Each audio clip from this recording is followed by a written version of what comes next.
A palavra de Deus foi o guia moral e espiritual do mundo ocidental há muitos milênios. Porém, a mensagem divina chegou a nós através de intermediários. Meu professor de teologia nos dizia tradutore, traditore, tradutor, traidor. Se o tradutor não concorda com o autor, muda o autor. E como lemos do texto do tradutor, acreditamos que o autor escreveu aquilo. Quem foram os escolhidos para trazer os ensinamentos de Deus a todos nós? Foi Moisés realmente encarregado de levar seu povo através do deserto por uma mensagem divina? Os 10 mandamentos que conhecemos hoje são os que Deus deu a Moisés? Ou existiram outros que foram escondidos? Quando Deus fala da lei a Moisés, ele o manda ler 10 mandamentos. Porém, temos mais de 600 mandamentos que são entregues ao povo. Quem são as pessoas que dizem ser os atuais mensageiros de Deus? Deus deve poder falar através de algumas pessoas hoje. De certa forma, eles são como os anjos, eles são mensageiros de Deus. Pode a igreja assassinar a quem entregou uma mensagem diferente daquela que sua instituição pretendia? Chegaram novos mensageiros de Deus à América Latina que a igreja não reconhece? Um santo pagão é um termo com o qual se quer apelidar a pessoas que já morreram e que o povo ou determinado grupo o considera santo. Segundo a Bíblia, a palavra de Deus chega até nós através de seus vários mensageiros. Mas desde profetas bíblicos até sacerdotes medievais e delinquentes convertidos em santos pelo povo, todos têm sua mensagem e discordam entre si. Alguém diz a verdade e alguém mente? Qual é a verdadeira mensagem que Deus quis transmitir? Mensageiros de Deus, verdadeiros profetas ou farsantes profissionais? Cairo, Egito. É hoje uma populosa metrópole com mais de 8 milhões de habitantes. As margens do rio Nilo foram durante milênios o epicentro político da região. Para a tradição judaico-cristã, foi nessa região onde Deus começou a deixar seu rastro mais profundo na civilização. O povo judeu vivia sob o domínio cruel do faraó do Egito. Mas um dia nasceu o homem que daria início à insurreição. E o rei do Egito falou às parteiras das hebreias, das quais uma delas era Sifrá e a outra Puá, e disse: quando ajudardes a dar à luz as hebreias e as virdes sobre os assentos, se for filho, matai-o, mas se for filha, deixe-a viva. No lar de Moisés, a mãe ficou grávida, teve seu filho e o escondeu durante 3 meses. Por temor que o ferissem ou que o faraó o matasse. O colocou em uma arca com betume e o deixou no rio Nilo, em um lugar de juncos, para que não houvesse perigo de que se afogasse. E o menino foi descoberto pela filha do faraó. Ela o pegou e viu que era um menino hebreu desde o primeiro momento. Ela viu que era um menino hebreu e naquele momento se encontrava ali a irmã de Moisés. Ela disse à filha do faraó que conseguiria uma ama de leite, e a ama de leite que ela conseguiu era a mãe de Moisés. Desde as origens tem aqueles que duvidam dos relatos da vida e do nascimento do mensageiro mais notável da história bíblica. Assim são os mitos, porque hoje você coloca um bebê em um cesto de vime e afunda, né? Acredito que se usava boias naquela época, é isso. Só que, além disso, são tão acertados os mitos, não resgata qualquer mulher. O resgata exatamente a filha do faraó. E permite que a mãe judia, que é outra coincidência mítica, seja ama de leite. Por que deveria ser tão importante no decorrer de sua história o fato de ser criado pela corte do faraó? Alguém que vai libertar e que vai liderar uma rebelião contra o poder não pode ser educado nem criado com mente de escravo. Muitas vezes o líder não deve ter os medos nem as ataduras dos oprimidos. Deus escolheu um representante para que leve sua palavra em um dos momentos mais escuros para o povo judeu. Qual é a forma em que Moisés se transforma no maior mensageiro de Deus de todos os tempos? O episódio da vocação de Moisés é muito lindo porque ele está pastoreando uns animais e de repente encontra-se com uma sarça ardendo que não se consome. Então a curiosidade faz com que ele se aproxime e escute a voz de Deus que diz: tira as sandálias, porque esse é um lugar sagrado. Então aproxima-se e é assim como recebe o chamado. Esse receber o chamado corresponde também à manifestação do nome de Deus, porque é ali onde Deus, por pedido do mesmo Moisés, lhe dá seu nome. E o que devo dizer? Quem me manda fazer tudo isso? Diz que quem manda é aquele que é. Eu sou o que sou, daí vem o nome Javé. Portanto, desci para livrá-lo das mãos dos egípcios e para fazê-lo subir daquela terra a uma terra boa e larga, a uma terra que mana leite e mel. Vem, agora, pois, e eu te enviarei ao Faraó para que tires o meu povo, os filhos de Israel, do Egito. O texto conta que quando Moisés se vê diante de uma missão tão terrível, ele se sente assustado, porque o que eu vou dizer ao faraó? Porque ele vai me escutar? Quem sou eu para falar com ele? E Deus lhe dá uma série de truques. O cajado que se transforma em cobra, ou que possa transformar água em sangue, como uma forma de impactar o poder dos magos egípcios. Porque desde a perspectiva do faraó, o que vemos aqui é a luta da minha magia contra a magia desse Deus Yahvé. Moisés se apresentou diante do faraó como porta-voz de Jeová. Segundo a Bíblia, a resposta do faraó foi desafiadora. Mas Faraó disse: quem é o Senhor cuja voz eu ouvirei para deixar ir Israel? Não conheço o Senhor, nem tampouco deixarei ir Israel. O faraó não aceita. Portanto, então, Deus começa a mandar castigos, ou como encontramos em algumas traduções, pragas, ao faraó e ao Egito, para que deixe seu povo ir. A praga das moscas, a praga de quando a água se transforma em sangue, a praga dos gafanhotos, a praga do granizo, entre outras. Todo o relato das pragas acontece dentro de uma estrutura que é dinâmica e repetitiva. Deus vai anunciar uma praga, anuncia a Moisés, Moisés informa ao faraó que a praga vai vir se ele não permitir a saída do povo. O faraó se nega a aceitar. Portanto, a praga chega. Quando a praga chega, o faraó solicita a Moisés que, por favor, pare a praga. Moisés volta a Deus, pede que a praga pare, Deus age e a praga para. E quando a praga para, o faraó volta a endurecer seu coração e então começa novamente o ciclo com uma nova praga. Enfim, chega a última praga, que é a que finalmente faz o faraó aceitar, é a morte dos primogênitos. Morre o filho primogênito dele e ele deixa... Depois das 10 pragas do Egito, Moisés conseguiu a liberdade do povo judeu. Guiados pelo profeta, começaram um longo percurso em direção à terra prometida, no que se conheceu como o Êxodo. Na narração do Êxodo, Moisés vai recebendo paulatinamente as indicações do que deve fazer. Moisés é alguém que vai forjar um grupo de escravos com mentalidade escrava. Vai formar uma nova nação. E por isso, dizia um comentarista rabínico, foi mais difícil tirar o Egito dos judeus do que tirar os judeus do Egito, porque a mentalidade escrava perdura. Por isso, segundo a narrativa, são 40 anos de travessia no deserto para gerar uma mudança de mentalidade. Segundo o que diz a Bíblia, diante deles, durante os longos anos que durou o Êxodo, encontravam-se guiados por Deus.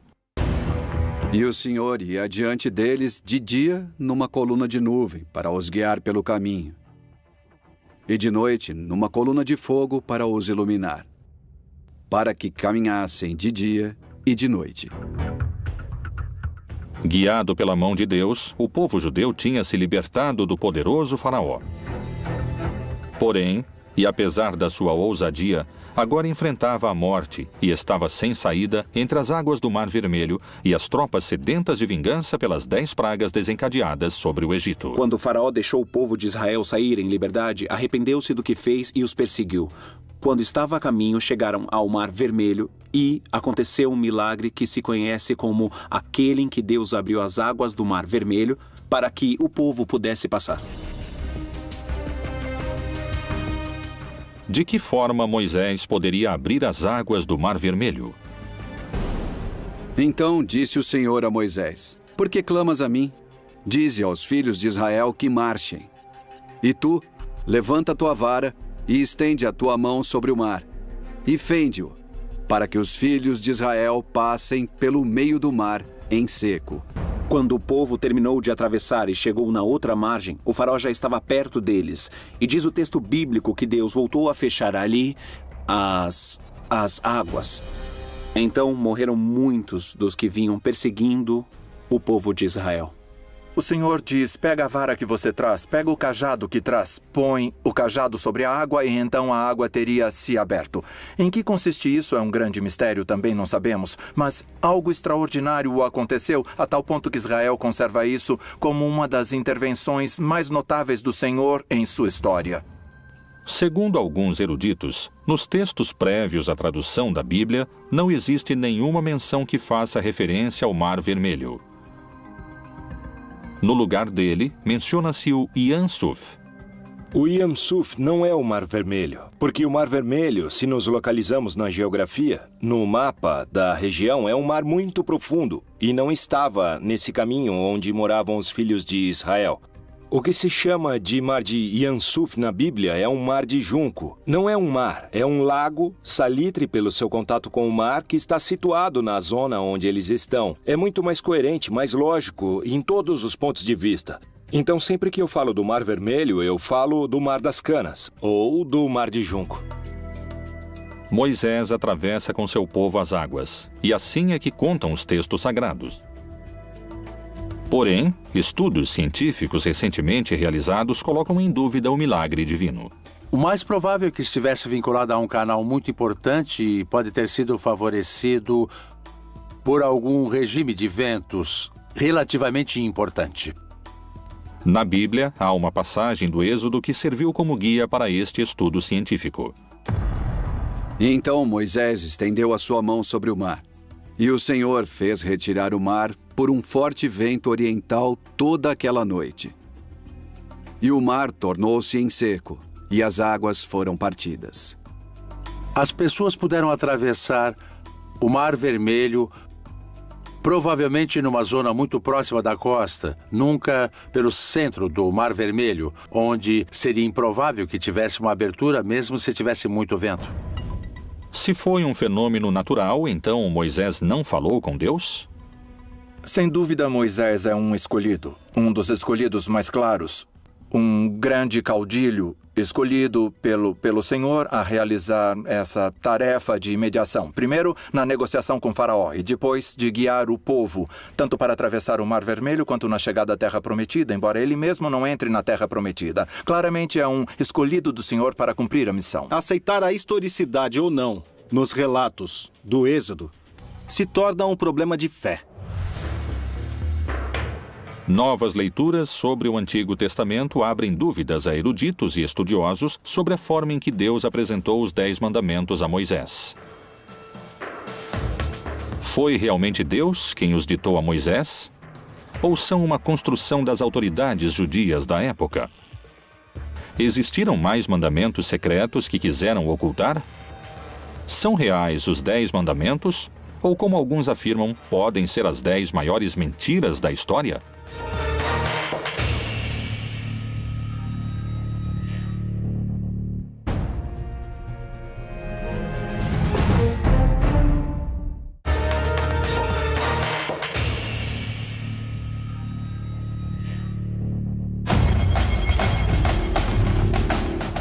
Moisés, o principal mensageiro divino, seguia em frente através do deserto guiado por Deus, levando seu povo à sua libertação. As pragas e o longo êxodo pareciam estar chegando a seu fim. Egito, Península do Sinai. O Monte Sinai é um dos maiores picos do Egito. Com 2.285 metros acima do nível do mar, é um dos lugares mais próximos aos céus na região. E é aqui, nesse cume, onde Moisés selou a aliança de seu povo com Deus. O encontro do povo com Deus se dá no Monte Sinai. O povo embaixo do Monte Sinai e acima Deus falando, mas parece que sua voz é forte. Tão forte como os trovões. Então o povo diz a Moisés, a voz de Deus nos assusta. Por que você não sobe e ele te fala aquilo que quer nos dizer e você vem e nos conta? E é assim que Moisés faz. E ali recebe diretamente as 2 tábuas da lei. De uma parte, todas as indicações daquilo que tem a ver com a sua responsabilidade de aliança, ou seja, de reconhecer a Deus e render a Deus o culto próprio de Deus, a primeira tábua da lei. E depois toda a série de indicações no que diz respeito à justiça com os outros seres humanos, a segunda tábua da lei. Os 10 mandamentos que conhecemos hoje são os que Deus deu a Moisés? Ou houve mais e foram manipulados? Quando falamos dos mandamentos da Bíblia, não há somente 10. O Pentateuco está cheio de leis. Há muitas listas de mandamentos em Números, no Levítico e mesmo no Êxodo, não é? São chamados de mandamentos ou leis, simplesmente. São propostas ou ordens que vão ser entregues a um povo e aos líderes para que possam ter uma boa maneira de viver. Rabinos que criaram a tradição judaica organizaram um sistema no qual todo o texto da Torá se traduz em 613 preceitos. Em hebraico, os chamamos de mitzvot, os quais todo judeu está obrigado a cumprir. A relação entre Moisés e Deus se repetiu em outras religiões e em outros mitos, mas com distintos protagonistas. A semelhança dessas histórias é assombrosa. Pôde Moisés ter copiado a outros profetas do passado? Moisés também pode ser um arquétipo. 500 anos antes de Moisés, Hammurabi, rei da Babilônia, subiu a montanha sagrada e o Deus Sol lhe deu a lei gravada em pedra para reger a humanidade. Não esqueçamos que Maomé também subiu a montanha sagrada, se impulsa em uma pedra sagrada. E Deus, que em árabe se chama Alá, não é outro Deus. É simplesmente a tradução da palavra Deus, só que em árabe. Lhe dá o Corão. Então, Moisés tem que fazer o mesmo que os grandes líderes para que o povo creia que essa lei foi Deus que mandou. Foram os 10 mandamentos o resultado do encontro entre Moisés e Deus? Ou isto nunca aconteceu? Os 10 mandamentos já eram lei no Egito. E o Egito vai pegar da Mesopotâmia, da Babilônia e dos assírios. Eles já tinham umas leis muito parecidas, que é uma espécie de um código de ética civil. Para que não nos matemos, para que não roubem minha terra. É quando surge a propriedade privada. Não toquem em minhas vacas. Se os mandamentos foram escritos pelas autoridades da época, o que aconteceu no Monte Sinai? Muitos especialistas afirmam que os 10 mandamentos poderiam muito bem ter sido mais numerosos, ou poderiam ter sido distintos. Qual é a versão bíblica desse encontro e a escritura nas tábuas da lei? E deu a Moisés, quando acabou de falar com ele no Monte Sinai, as 2 tábuas do testemunho, tábuas de pedra escritas pelo dedo de Deus. Quando Moisés desce, conta a história bíblica, ele vê o povo adorando a um bezerro de ouro, mas eles chamam de Yahvé ou Jeová. Dão-lhe o nome de Deus, mas aqui o problema é que lhe deram a imagem de Deus. E um dos mandamentos é que você não deve lhe dar imagem, porque se você dá imagem a Deus, você pode controlar a imagem. E aconteceu que, chegando Moisés ao arraial, e vendo o bezerro e as danças, acendeu-se-lhe o furor, e arremessou as tábuas das suas mãos, e quebrou-as ao pé do monte. Os 10 mandamentos estão escritos em 2 tábuas, e houve 2 edições dessas 2 tábuas. A diferença entre uma e outra é que, segundo a Torá, no primeiro caso, Deus escreveu com sua própria mão as tábuas, e no segundo caso, Deus ditava e Moisés escrevia, o que nos dá lugar a pensar que ali Existe uma brecha. Meu professor de teologia nos dizia tradutore, traditore, tradutor, traidor. Se o tradutor não concorda com o autor, muda o autor. E os que lemos ao tradutor, acreditamos que o autor falou isso. Os 10 mandamentos e a forma em que foram entregues a seu mensageiro continuam sendo um mistério, e para muitos, puderam ter sido manipulados. Disse mais o Senhor a Moisés: escreve estas palavras, porque conforme ao teor destas palavras, tenho feito aliança contigo e com Israel. Pôde ter Moisés manipulado os textos ou foi uma mensagem de Deus? Todas as tradições religiosas pressupõem que os profetas e aqueles que transmitiram essas mensagens e esses textos agiam com credibilidade e com paixão em busca da verdade. Então, com essa suposição, você diria, bom, seria muito estranho se alguém se atrever a adicionar ou tirar algo da mensagem divina. Foram os textos canônicos que envolveram a Moisés os únicos que relatam o que Deus quis transmitir sobre os mandamentos que hoje conhecemos? Ou houve outros que oferecem uma versão distinta? No começo do século II e até o século V, se escreveram distintos evangelhos. Ou seja, já não pertencem à época dos apóstolos, nem dos discípulos dos apóstolos. Existem livros apócrifos tanto no Novo Testamento como no Antigo Testamento. Dentro dos apócrifos do Antigo Testamento, encontramos uma comunidade chamada Essênios, que era uma seita judaica que vão produzir uma série de textos. E um desses textos nos fala sobre uma das tábuas e das 2 tábuas, dos 2 momentos em que fazem as tábuas. E vai se propor que a razão pela qual mudam as tábuas é para endurecer todas as regras ali previstas, todas as normas previstas. A novidade dos grupos dos essênios é que haveria mandamentos novos. Por exemplo, o de se purificar em água 2 ou 3 vezes ao dia, o de se vestir de branco, o de preferir uma comida um pouco mais vegetariana e frugal que o resto dos judeus, e a preferência por se abster das relações sexuais. Quais foram os verdadeiros mandamentos que Deus quis deixar de legado à humanidade? Foram os 10 mandamentos o resultado do encontro de Moisés com Deus? Os mais crentes acreditam que sim. Os teólogos mais céticos sustentam que são o resultado de anos de legislação judaica. Existem pessoas que em tempos modernos juram falar com Deus como fazia Moisés. Estão entre nós os novos mensageiros de Deus?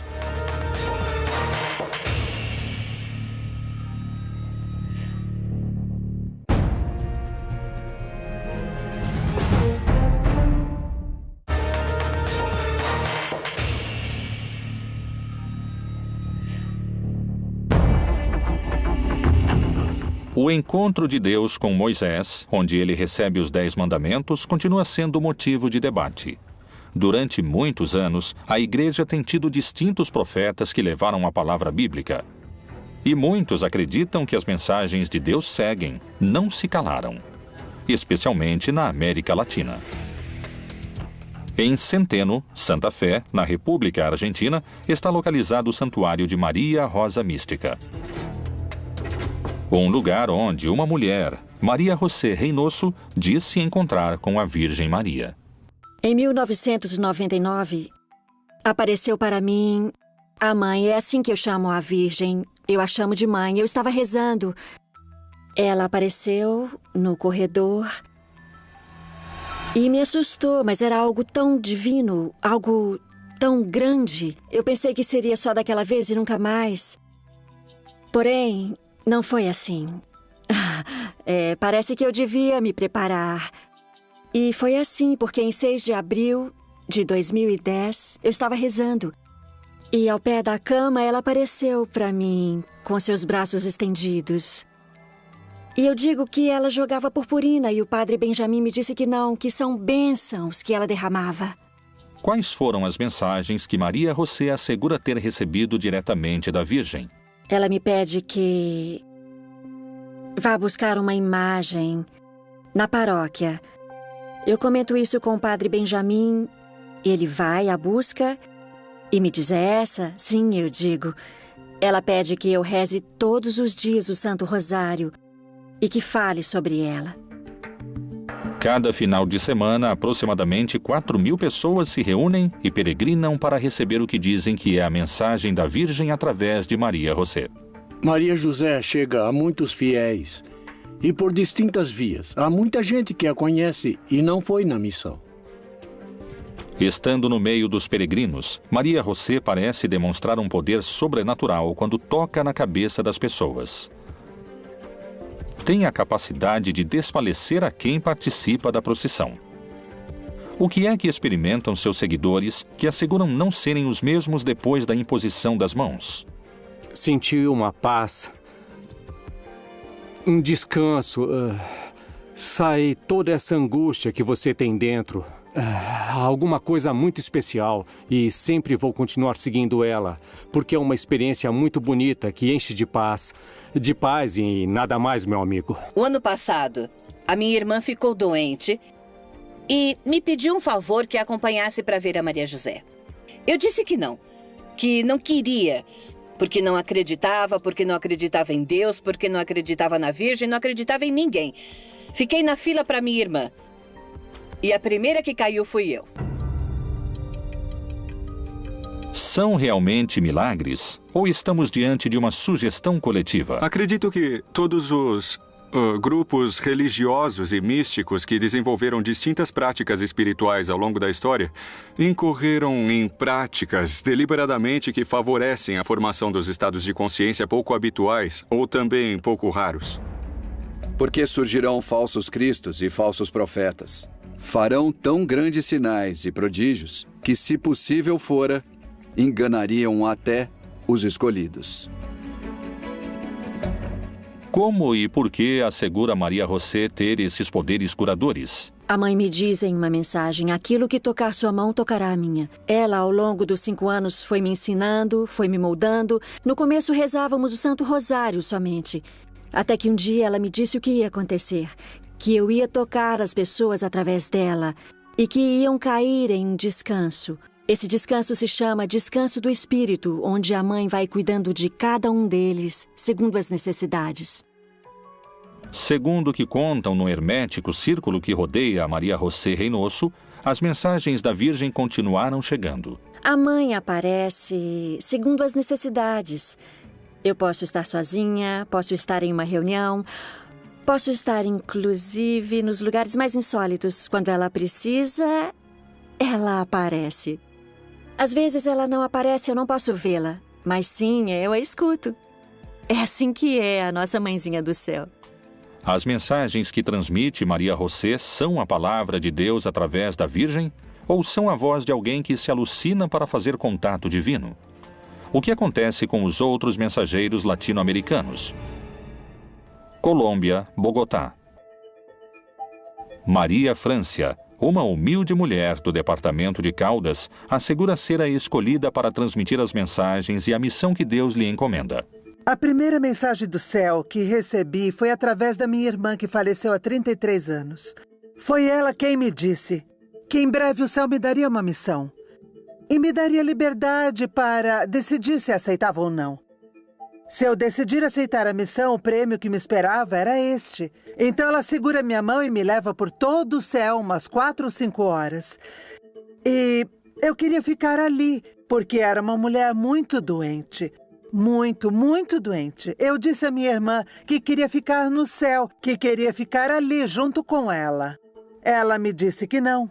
Vai, volta, que logo mais você conhecerá a missão da qual o céu vai te incumbir. Pôde realmente Deus manifestar suas mensagens através dos mortos? Se for o caso, quais puderam ter sido? Assim me deram a missão. Acredito que do céu, do Pai Deus, depois de receber mensagens, inicialmente da Virgem, depois do Nosso Senhor, depois uma mensagem de São João Paulo II, e Jesus me disse que cobrará cada uma das palavras que eu transmitir à humanidade de acordo com cada uma das frases que ele pronunciou. Há testemunhas que asseguram ter recebido as bênçãos e os milagres que Maria Francia realiza como mensageira de Deus. já que em dezembro começou a sair uma afta na minha boca. Eu fui ao médico e ele me encaminhou ao especialista. 8 dias depois voltei para buscar meus exames e acabou sendo câncer. E então chovia e eu fiquei ali parada na grade e passaram pela minha cabeça tantas coisas. Então olhei para aquela poça e ali havia uma luzinha que brilhava naquela poça d'água. Me ajoelhei e eu a peguei. Imaginem que naquela poça d'água eu vi a Virgenzinha. Era a Virgem de La Milagrosa, a Virgem que adoram aqui. A Maria Fernanda e o William são intermediários de Deus. E eu acredito firmemente que, através deles, Deus e a Virgem se comunicam com nós, nos dão suas mensagens e nos deixam conhecer muito do caminho e da vida deles. E assim eu continuei vindo. Então aconteceu que, 3 meses depois dela ter colocado as mãos em mim, me disseram que eu estava curada. Eu já não tinha mais nada. Graças a Deus e à Santíssima Virgem, me curei. A Bíblia parece contemplar a possibilidade dos mensageiros. E o Senhor, Deus de seus pais, falou-lhes constantemente por intermédio dos mensageiros, porque se compadeceu do seu povo e da sua habitação. De que maneira podemos saber se são realmente mensageiros de Deus? Como se manifesta a Igreja Católica nesses casos? A Igreja avalia essas mensagens, avalia a pessoa para ver se ela está lúcida e, se for esse o caso, nós também avaliamos a mensagem. É uma mensagem consistente com os evangelhos? As revelações privadas, incluindo tudo o que revelaram através da Virgem Maria e de suas aparições, são, de certa forma, opcionais. São boas para acreditar, mas não somos obrigados a acreditar nessas coisas. Para a igreja que acredita e é possível uma aparição, também manifesta prudência. E não é que a Virgem ou os santos estão aparecendo a todo segundo e a todo instante, e em qualquer lugar. E não dar tanto crédito a essas supostas aparições. Amados, não creiais a todo o espírito, mas provai se os espíritos são de Deus, porque já muitos falsos profetas se têm levantado no mundo. Não existe a possibilidade de que Deus precise de um mensageiro para ficar revelando realidades cotidianas e repetitivas. Acima de tudo, se Deus pretende uma mensagem específica a uma comunidade, não necessariamente vai querer uma pessoa exclusiva utilizada para esse tipo de manifestações. Lamentavelmente, eu não sou apoiada pela igreja. E no começo eu sofri muito, mas, bom, eu fui assumindo. Eu quero ser defendida por meus pais celestiais. É o que mais me importa nesse momento.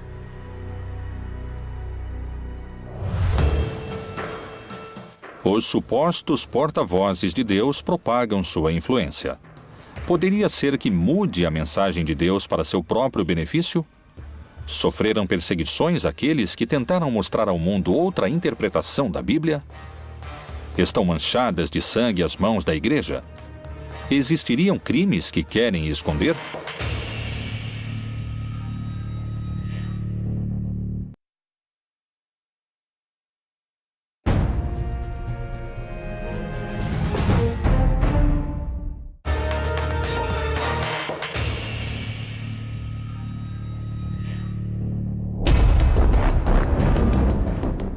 Os mensageiros de Deus não só se encontram nas passagens bíblicas, mas também, como alguns asseguram, se encontram hoje trabalhando entre nós, além das páginas do livro sagrado. As traduções da Bíblia foram numerosas. Há 450 línguas de forma completa e há mais de 2.000 de forma parcial, o que a torna o livro mais traduzido da história. Cada nova tradução leva a mensagem de Deus a milhões de pessoas. Mas tentar divulgar a palavra divina poderia ser muito perigoso. Quem foi William Tyndale e qual foi seu trágico desenlace depois de ter traduzido a palavra de Deus? Um personagem-chave importante nesses episódios foi William Tyndale, William foi um estudante do grego e do latim e tinha destaque. Se caracterizou por querer traduzir o texto grego, que traduziu Erasmo de Roterdão ao inglês do povo comum da Inglaterra. Porém, muitos não permitiam que fosse traduzido o texto à língua comum do povo. E isso não só aconteceu na Inglaterra, mas também na Alemanha, na Suíça e nos Países Baixos. Tyndale foi caçado pela igreja, porque a igreja acreditava que o povo não deveria contar com a Bíblia no seu próprio idioma, nem o Pai Nosso podia ser repetido em inglês, tudo tinha que ser em latim. Pela ideia de que as pessoas poderiam distorcer a Bíblia porque não iam poder entendê-la. Tyndale publicou o Novo Testamento em inglês, fora da Inglaterra, porém foi traído por um amigo e a Inquisição o levou de volta à Inglaterra, onde morreu queimado vivo na fogueira, por ter traduzido sem o consentimento da igreja o que ele considerava ser o pão espiritual do qual as pessoas estavam precisando. E viu alguns tronos, e foi entregue o poder de julgar aos que neles se assentaram. E vi as almas dos que foram degolados por causa do testemunho de Jesus e da palavra de Deus. A partir das traduções de Tyndale, a mensagem de Deus podia chegar a quem nunca tinha chegado antes. E isso, aos olhos de muitos, podia ser perigoso. A Igreja Católica continuou condenando a tradução da Bíblia, sobretudo porque o povo católico é muito ignorante da Bíblia. Portanto, incapaz de questionar os textos bíblicos, que na prática estavam todos proibidos. Segundo eruditos e teólogos, a tradução de Tyndale era perigosa porque, ao aproximar a mensagem de Deus ao povo, o sacerdote não seria mais o intermediário entre os devotos e Jeová. Os príncipes, os governantes tinham muito medo que o povo, ao ter acesso às escrituras, o Papa e os líderes religiosos, a igreja institucional pudesse perder o poder. As pessoas comuns não deveriam ler a Bíblia porque iriam interpretá-la errado. O que, na verdade, ia acontecer é que as pessoas não iriam precisar do clero como intermediário. A ideia protestante era que o povo diretamente tinha que ter a Bíblia no seu idioma e que cada crente tinha que interpretá-la. Então, realmente não tinha problema. William é aprisionado, depois assassinado e, por fim, morre na forca, mas também é queimado. A razão? Por traduzir o texto do grego ao inglês comum do povo.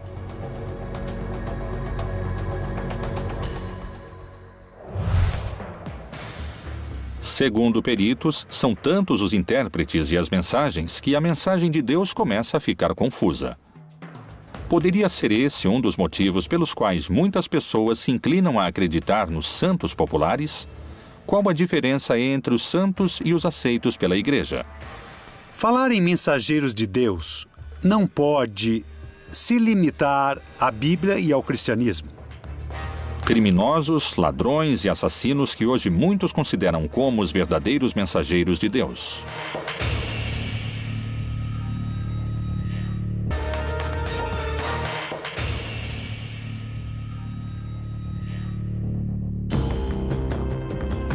Os mensageiros de Deus ao longo da história tiveram distintos protagonistas e diferentes desfechos. Estão aqueles que recebem mensagens da Virgem ou aqueles que traduziram essa mensagem divina com um final trágico, como é o caso de William Tyndale. Na liturgia católica, os crentes pedem milagres a Deus através dos santos. Pelas distintas circunstâncias, a população recorre também a santos populares, muitos deles pagãos. Figuras que não foram aprovadas pela Igreja Católica e, apesar disso, mobilizam milhões de crentes. Na América Latina, seriam os santos pagãos vistos como os verdadeiros mensageiros de Deus? No texto bíblico, a palavra santa utilizada para as pessoas é o povo de Deus, porque era único e especial. E depois é a igreja, porque é única e especial. Não é a qualidade moral e humana da pessoa que a faz santa. Mas no contexto do Novo Testamento, é a eleição que Deus faz, que faz das pessoas. Porque eu sou o Senhor, que vos fiz subir da terra do Egito, para que eu seja vosso Deus, e para que sejais santos, porque eu sou santo. Muitos acusados de estupros, roubos e assassinatos. Os santos pagãos populares latino-americanos costumam ter um passado criminal.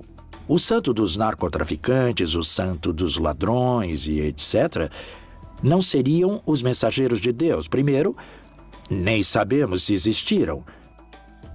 Segundo, o cristianismo não tem fetiches. O cristianismo não acredita que uma imagem ou que um objeto vai solucionar seus problemas. O interesse de Cristo está na transformação do coração das pessoas. Poderíamos pensar que os santos populares estão associados ao que seria a precarização, a necessidade, a ausência de canais institucionais para solucionar muitos problemas que eles poderiam ser atendidos sem necessidade de recorrer a forças mágicas ou sobrenaturais ou religiosas. Quem são os personagens transformados em santos populares para quem pedem milagres? México, Tijuana. Nessa região se sobressai a figura de Juan Soldado, santo patrono dos indocumentados mexicanos. A figura de Juan Soldado só tem sentido como todos os santos populares a partir da sua inscrição numa história social particular. E nesse caso, a história social é o fim da chamada Lei Seca, a Lei Volstead, do fim da proibição da bebida alcoólica. Isso gera um movimento, as pessoas se confrontam, tem mortos, se fecha a fronteira internacional, se declara o Dia Sangrento de Tijuana. Nesse movimento exato se dá o assassinato da menina Olga Camacho.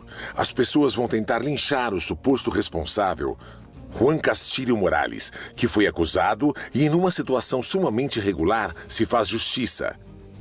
E assim, diante dos olhos de todos, ele é abatido e morre. Imediatamente depois, começam a aparecer testemunhos onde, supostamente, Juan Castillo Morales aparece com sua alma clamando sua própria inocência. Então, as mesmas pessoas que queriam linchá-lo começam o processo de santificação. Mas quais seriam os motivos pelos quais se transformam em santos esses personagens que parecem estar tão afastados da palavra do Senhor? Na Bíblia não há nenhuma figura santa, não há nenhuma figura perfeita. Além disso, o livro de Eclesiastes, Planteia, diz uma frase que não há pessoa justa que não peque.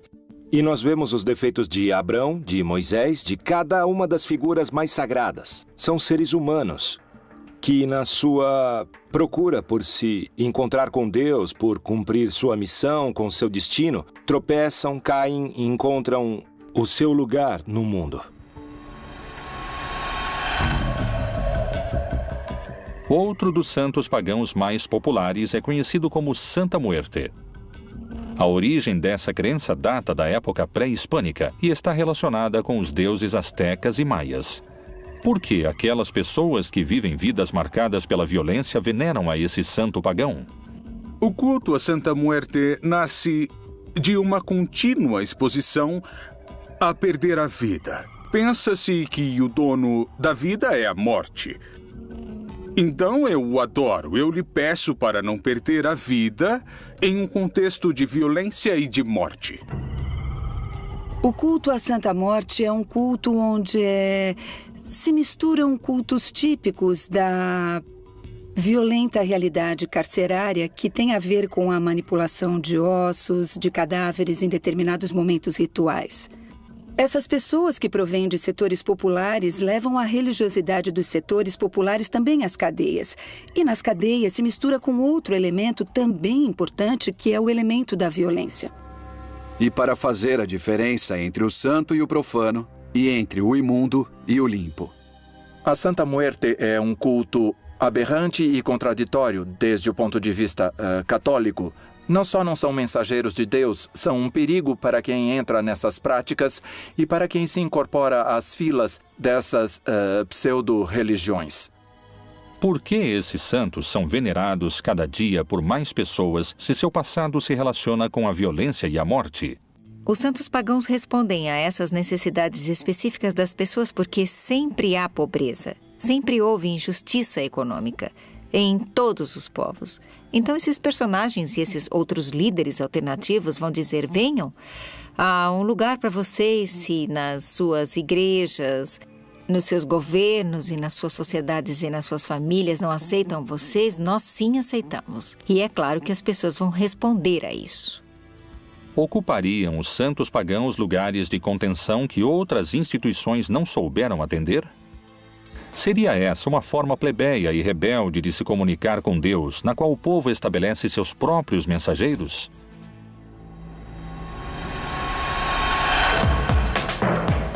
Desde o início da religião, os mensageiros de Deus ocuparam um lugar central no cristianismo. Realmente Moisés falou com Deus, ou pode ter formado parte de uma construção necessária para doutrinar o povo? Existiriam na atualidade pessoas que são portadoras da mensagem de Deus? A Igreja Católica procura difundir a palavra de Deus, ou alguns na instituição adaptam o sentido da Bíblia à sua conveniência? Os Mensageiros de Deus, outro dos mistérios da Bíblia Proibida.